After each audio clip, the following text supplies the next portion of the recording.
What's the dumbest thing you've ever heard? So this happened when I was 15, and I still think about it sometimes when I need to remind myself that reality can be stranger than fiction. We had this girl in our math class named Jessica. She was one of those people who was really good with languages. Like, she could write essays that would make English teachers weep with joy, but anything involving numbers just completely short-circuited her brain. Usually that's fine, right? Everyone has their strengths. But what happened that day went beyond just being bad at math. Our teacher, Mr. Patterson, was this middle-aged guy who'd been teaching for maybe 20 years. Patient dude, generally speaking. He'd seen it all. Or so he thought. He was explaining some concept to the class, something relatively straightforward, when Jessica raised her hand and said she didn't get it. No problem. Mr. Patterson started breaking it down further, simplifying it step by step, until he realized the issue went deeper than the current topic. She didn't understand fractions. Okay, so we're in high school and she doesn't get fractions. Weird, but fixable. Mr. Patterson figured a quick explanation would sort it out. He asked her a simple question. What's larger, 1/2 or 1/3? Jessica answered immediately with complete confidence. 1/3, because 3 is more than 2. The whole class went quiet. Mr. Patterson blinked a few times, then walked to the board. He drew 2 circles, divided one into 2 equal parts and the other into 3. He pointed at them and asked again which was bigger. Jessica looked at the board and gave the same answer. 1/3 was larger.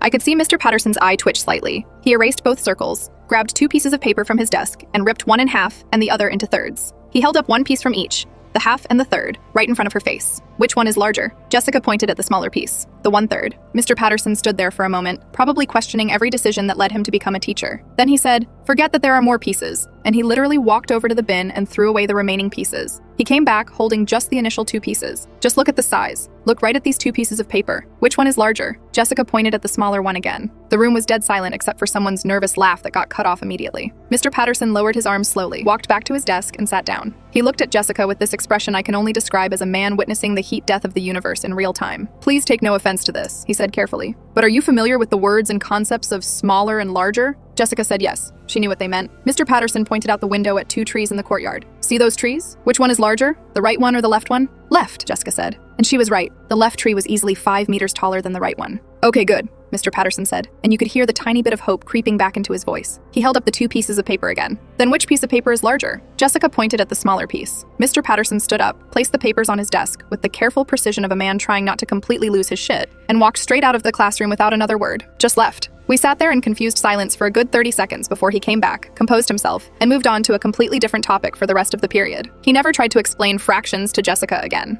The thing is, she wasn't trolling. Jessica was actually kind of arrogant and stuck up, bordering on narcissistic, and I genuinely think she couldn't process being wrong about something. Her brain just refused to accept it. She eventually graduated and probably went into something language-related, because God knows numbers were not her thing. But yeah, that was the day I watched a man's soul leave his body in real time.